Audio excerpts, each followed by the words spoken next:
সাকিব আল হাসান ও বিসিবির সম্পর্ক ক্রমশ জটিল হয়ে উঠছে।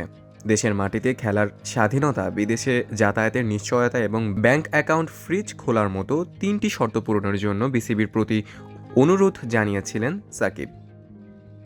কিন্তু বিসিবি সরকারের অনুমতি ছাড়া এই বিষয়ে কোনো পদক্ষেপ নিতে পারবে না বলে জানায়। ফলে ওয়েস্ট ইন্ডিজের বিপক্ষে আসন্ন ওয়ানডে সিরিজেও সাকিবের খেলা হচ্ছে না। বিসিবি সভাপতি ইতোমধ্যেই তার নাম ছাড়া স্কোয়াড অনুমোদন করেছেন।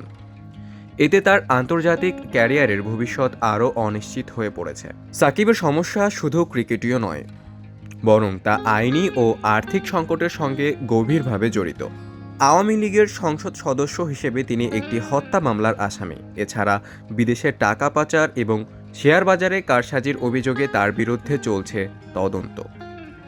বাংলাদেশ ব্যাংক তার এবং তার স্ত্রী উম্মে আহমেদ শিশিরের ব্যাংক অ্যাকাউন্ট ফ্রিজ করায় বিদেশে থাকা অবস্থায় খরচ নির্বাহ কঠিন হয়ে পড়েছে। সাকিব বিসিবিকে বিষয়গুলো সমাধানের জন্য সহায়তা করতে বললেও বোর্ডের পক্ষে তা সম্ভব হয়নি।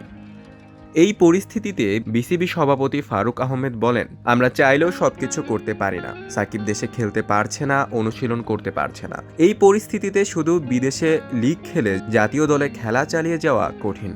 যদিও সাকিবের ক্যারিয়ারের পর্যালোচনা করে দেখা যায়, বিদেশের লিগে খেলার পাশাপাশি তিনি জাতীয় দলে নিয়মিতভাবেই পারফর্ম করছেন। ফলে এই বক্তব্য অনেকের কাছে প্রশ্নবিদ্ধ। এদিকে মুশফিকুর রহিম, নাজমুল হোসেন শান্ত এবং তাওহিদ হৃদয়ের ইনজুরির কারণে স্কোয়াডে আরও সংকট দেখা দিচ্ছে। খেলোয়াড়ের সংকটের কারণে নির্বাচকরা টেস্ট ক্রিকেটারদের দিয়ে ওয়ানডে দল গড়ার পরিকল্পনা করছেন। সাকিবের অনুপস্থিতি দলকে আরও দুর্বল করেছে।